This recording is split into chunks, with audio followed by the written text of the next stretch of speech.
everyone, welcome back to my channel that is Soumya Jha Law in Veins. So last video में हमने cover किया था section के लिए that is what may be transferred, जो कि हमारा गिवन है सेक्शन 6 में. बेसिकली ट्रांसफरेबिलिटी जो होती है वो एक जनरल रूल है. आप एक पर्सन को अगर प्रॉपर्टी, लेट्स से अगर ए बी को प्रॉपर्टी ट्रांसफर कर रहा है तो वो एक जनरल रूल है, ठीक है. लेकिन जो नॉन ट्रांसफरेबिलिटी हो गई वो इस जनरल रूल का एक्सेप्शन है. तो आज हम उसी एक्सेप्शन के बारे में बात करेंगे कि हमारे ट्रांसफरेबिलिटी का जो एक्सेप्शन है, नॉन ट्रांसफरेबिलिटी, हम किन चीजों को यहाँ पे हमें रोका जाता है कि हम ट्रांसफर नहीं कर सकते हैं, तो उसको हम डिस्कस करेंगे आज की वीडियो में, राइट. तो जैसा कि आई हैव रिटन कि ट्रांसफरेबिलिटी जो है वो एक जनरल रूल है, बट नॉन ट्रांसफरेबिलिटी इसी पार्ट का एक्सेप्शन है. अब before moving to the next point कि उसके एक्सेप्शंस क्या है और वो किन किन चीजों को रोकता है सेक्शन 6 के थ्रू हम ये ट्रांसफर नहीं कर सकते हैं, हम जानते हैं कि एक वैलिड ट्रांसफर क्या होता है, ठीक है. सो सबसे पहले वैलिड ट्रांसफर से पहले हमारे पास पार्टीज होनी चाहिए ट्रांसफर करने के लिए, राइट. और जो ट्रांसफर हो रहा है उसमें जो ट्रांसफरेबल प्रॉपर्टी है वो लॉफुल होनी चाहिए, अनलॉफुल ऑब्जेक्ट या कंसिडरेशन नहीं होना चाहिए हमारे जो प्रॉपर्टी है उसका, राइट. तो सबसे पहला कि there must be a transfer of a property. Next is the object in consideration must be lawful, it should not be unlawful, right. जो ट्रांसफरर और ट्रांसफरी है वो कॉम्पिटेंट होना चाहिए उस पर्टिकुलर ट्रांसफर को करने के लिए.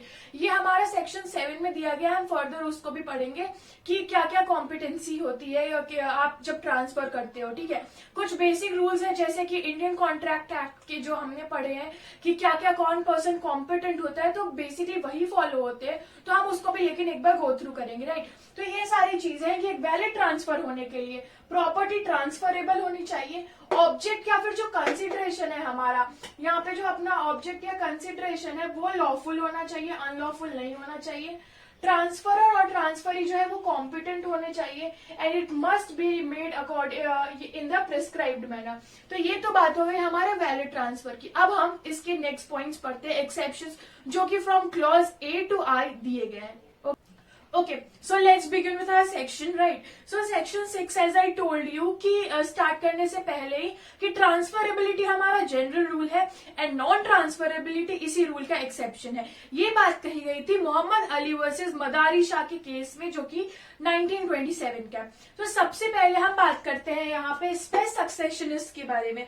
स्पेस सक्सेशनिस्ट क्या होता है, इसका बेसिक मतलब है कि जब आप एक्सपेक्ट करते हो कोई भी सक्सेशन जब आप एक्सपेक्ट कर रहे हो तो उसको हम ये कहते हैं, ठीक है. ये बेसिकली एक पॉसिबिलिटी है कि आपको फ्यूचर में कोई प्रॉपर्टी मिल सकती है. पॉसिबिलिटी है, श्योरिटी नहीं है. रिमेम्बर दिस वर्ड, पॉसिबिलिटी है. सो यहाँ पे हम अपने बेयर एक्ट आप ले सकते हैं, हम अपने बेयर एक्ट में इस पर्टिकुलर क्लॉज को 3 पार्ट में डिवाइड करते हैं. फर्स्ट पार्ट क्लॉज A का, the chance of an heir apparent succeeding to an intestate, first part will deal one by one. Second is the chance of impossibility of the chance of a relation obtaining a legacy on the death of a kinsman or any other mere possibility of a like nature cannot be transferred. So सबसे पहले higher apparent की बात करते हैं. जो higher apparent होता है वो अपेरेंटली सक्सेशन में आ रहा होता है, वो रियल सक्सेसर नहीं होता है, राइट. तो ये सबसे पहले क्लॉज A का पार्ट है जो कि इस बारे में बात करता है कि ये हायर अपेरेंट क्या है, ये एक लीगल हायर नहीं है, राइट. ये एक लीगल हायर नहीं है, ये एक बेसिक, ये अपेरेंटली हायर बन सकता है, ठीक है. तो ये चीज इसमें कही गई है. सो इसमें बेसिकली एक फंडा है जो हमें को याद रखना है कि जो हायर एपरेंट है वो एक ऐसा पर्सन है who would be the heir if he अगर वो सरवाइव कर जाता है, ठीक है, प्रोपोसिटस को, ठीक है. प्रोपोसिटस वो लोग होते हैं, वो डिसीज पर्सन होते हैं जिसकी प्रॉपर्टी जो हायर एपरेंट है वो इनहेरिट करने वाला है, ठीक है.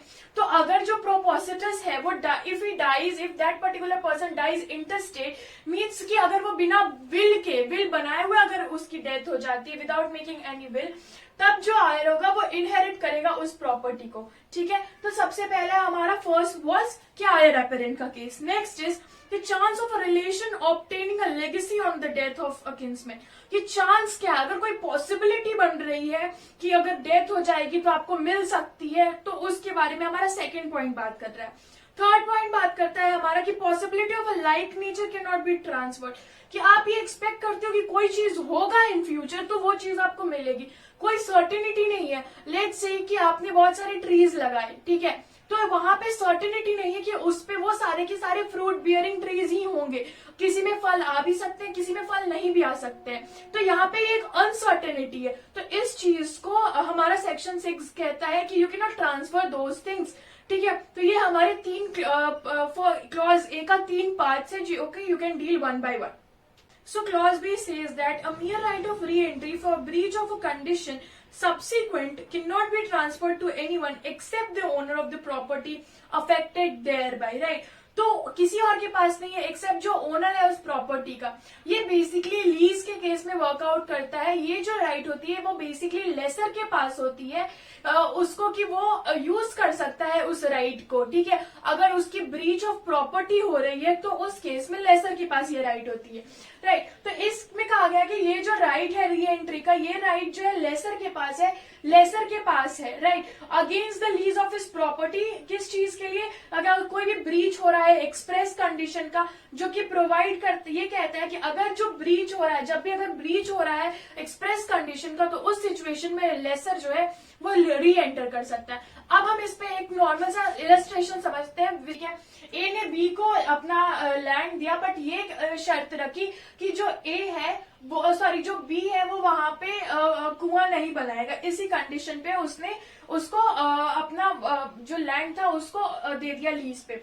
लेकिन अगर इस यहाँ पे बी जो है, अगर वो वहां पे वेल बना देता है, बी अगर इस पे वेल बना देता है, तो उस सिचुएशन में अगर ए है वो ट्रांसफर कर देता है अपनी राइट ऑफ री एंट्री उसकी, क्योंकि यहाँ पे क्लियरली ए ने इसको बोला था कि आपको यहाँ पे कुआं नहीं बनाना है, और बी ने अगर बना दिया तो यहाँ पे ए ने कहा कि अगर यहाँ पे भी ब्रीच हुई है हमारे एक्सप्रेस कंडीशन की, हमने आपको एक ही बात कहकर लैंड दी थी कि आपको यहाँ पर कुआं नहीं बनाना है, बट आपने अभी बना दिया तो हमारे एक्सप्रेस कंडीशन की ब्रीच हुई है। तो उस सिचुएशन में ही सेड कि that he will transfer it to C and he ask C that वो जाकर उसका पोजेशन ले ले बी से, ठीक है, वो इस लैंड का पोजेशन ले ले बी से। तो उस सिचुएशन में सी जो है वो can not take the possession. क्यों? बिकॉज ऑफ दिस सेक्शन, हमारे क्लॉज बी के वजह से वो पोजेशन नहीं ले सकता, because A has transferred the mere right of re entry.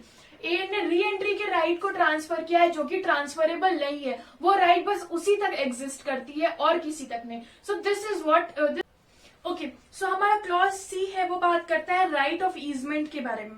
And easement can not be transferred apart from the dominant heritage, ठीक है। अगर आपने ईजमेंट एक्ट पढ़ा होगा तो आपने पढ़ा होगा कि ईजमेंट की जो राइट होती है वो आप उसको ट्रांसफर नहीं कर सकते। अब हम इसको समझते हैं। Basically what is easement? Easement is basically a right which exists for the beneficial enjoyment of land and is exercised upon the land of another person, ठीक है।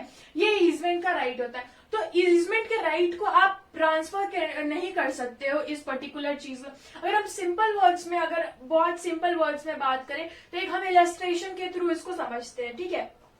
लेट्स से कि ए जो है वो एक ओनर है एक पर्टिकुलर लैंड का, ठीक है, एक पर्टिकुलर घर का, ठीक है, और उसका बगल वाला जो घर है वो बी का है, ठीक है, कि ए वहां का ओनर है और उसका बट तो यहाँ पे जो राइट ऑफ वे हो गया, ये दोनों के एडजॉइनिंग राइट्स हैं, ठीक है, ये दोनों के एडजॉइनिंग राइट्स हो गए उस पर्टिकुलर लैंड पे।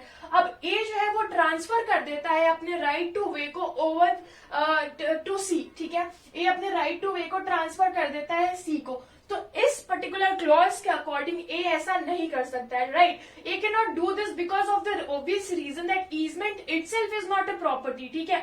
ईजमेंट खुद में एक प्रॉपर्टी नहीं है जिसको आप ट्रांसफर कर सकते हो। लेकिन इन केस अगर ए अपने घर को इसको सी को दे देता है, राइट ऑफ वे को नहीं, अगर ये अपने कंप्लीट घर को ट्रांसफर कर देता है सी को, तो उस केस में C will have the right to way, ठीक है। तो ये चीज हमारा क्लियरली इस चीज से क्लियर हो जाता है कि अगर ए जो है अपने हाउस को सी को दे देता है, then the right of easement attach with that house will obviously go to C. अब हमारा फोर्थ है डी अपना, restricted interest. And interest in property restricted in its enjoyment to the owner personally can not be transferred by him. मतलब कि अगर कोई right आपको ही बस दी गई है, ठीक है, अगर कोई राइट ऑफ एंजॉयमेंट या बेनिफिशियल एंजॉयमेंट अगर आपको दी गई है तो आप उसको कहीं और पे ट्रांसफर नहीं कर सकते हो या So moving with our next clause, which is DD, which says a right to future maintenance in whatsoever manner arising secured or determined cannot be transferred. ठीक है, कि जो आपका राइट है फ्यूचर मेंटेनेंस का आप उसको नहीं ट्रांसफर कर सकते हो एग्जैक्टली बिकॉज जो राइट होता है फ्यूचर मेंटेनेंस का वो एक पर्सनल राइट होता है एंड ये बात पहले ये चीज नहीं थी एंड काफी ज्यादा केसेस आ रहे थे सो इसलिए इस चीज को इंसर्ट किया गया था 1929 के अमेंडिंग एक्ट से इस चीज को इंसर्ट किया गया था एंड ये इंसर्ट करते वक्त ये कहा गया था कि जो राइट है हमारा फ्यूचर मेंटेनेंस का is for the personal benefit ठीक है वो पर्सनल बेनिफिट के लिए है of the person to whom it is granted जिस पर्सन को ग्रांट किया जा रहा है उसके पर्सनल बेनिफिट के लिए देयरफॉर उसको हम ट्रांसफर नहीं कर सकते हैं और जो हमारा फ्यूचर मेंटेनेंस है it may be secured by a charge on the property और इट्स इनकम और in any other manner so ये हो गया हमारा clause D next is E a mere right to sue cannot be transferred a mere right to sue cannot be transferred आप उसको transfer नहीं कर सकते हो ठीक है बिकॉज लेट्स से आपकी कोई प्रॉपर्टी है जो कि डिफेंडेंट के द्वारा डैमेज की गई है ठीक है अब आप किसी और पर्सन को ये नहीं बोल सकते हो कि तुम मेरे बिहाफ में डिफेंडेंट को सू करो बिकॉज मेरी प्रॉपर्टी डैमेज हुई है ठीक है बिकॉज जो डैमेज होता है ब्रीच ऑफ कॉन्ट्रैक्ट वगैरह या किसी भी चीज के लिए उसको आप कॉन्ट्रैक्ट के लिए या कोई भी किसी भी चीज की भी ब्रीच हो रही है और डैमेज हो रहा है तो आप उसको ट्रांसफर नहीं कर सकते हो किसी और पर्सन को this was E F says a public office cannot be transferred nor can the salary of public officer has to be transferred whether before or after it has become payable public office transfer नहीं कर सकते आप ना ही उससे जो आप salary जो beneficial enjoyment है एज आई टोल्ड यू ये सेक्शन बेनिफिशियल एंजॉयमेंट पे काफी फोकस करता है ना ही जो इससे बेनिफिशियल एंजॉयमेंट आ रहा है आपको जो सैलरी हो गई हमारी उसको आप ट्रांसफर कर सकते हो G says stipends allowed to military not be transfer कि जो आपको स्टाइपेंड्स अगर गवर्नमेंट के द्वारा अलॉट किया जा रहा है या फिर कोई भी पेंशन अब गवर्नमेंट के द्वारा अलॉट किया जा रहा है तो वो आप किसी और को ट्रांसफर नहीं कर सकते हो ठीक है No transfer, H says, no transfer can be made in so far as it is opposed to the nature of interest affected thereby for any unlawful object or consideration within the meaning of section 23 of the Indian Contract Act or 3 to a person legally disqualified to be a transferee. As I told you in the starting कि valid transfer होने के कुछ 4 points थे मैंने आपको बताए थे जिसमें आपको मैंने बोला था कि एक ऐसे आप किसी भी चीज का ट्रांसफर नहीं कर सकते जिसका ऑब्जेक्ट जो है वो अनलॉफुल है या फिर जो कंसिडरेशन है वो अनलॉफुल है उस सिचुएशन में आप ट्रांसफर नहीं कर सकते नहीं अगर एक पर्सन है जो डिस्क्वालिफाइड है लॉ के द्वारा आप उसको नहीं ट्रांसफर कर सकते हो विच क्लियरली मीन्स कि जो हमारा ट्रांसफर और ट्रांसफर ही है दोनों ही कॉम्पिटेंट होने चाहिए as I told you in starting only with valid transfer के 4 पॉइंट्स सेक्शन 6 को इसके सारे क्लॉजेस को A to I हमने सारे केस लॉज देखे हमने इलस्ट्रेशन से समझा आई थिंक इलस्ट्रेशन ने काफी क्लियर कर दिया हुआ इन सारी चीजों को so stay tune for the next video and अगर आपको नोट्स चाहिए तो you can DM me on my Instagram page that is Law in Veins तो वहां पे I'll provide you the notes of this very particular topic अगर आपको किसी और भी सब्जेक्ट के नोट्स चाहिए तो you can DM me over there and yes stay tuned stay happy and stay safe thank you so much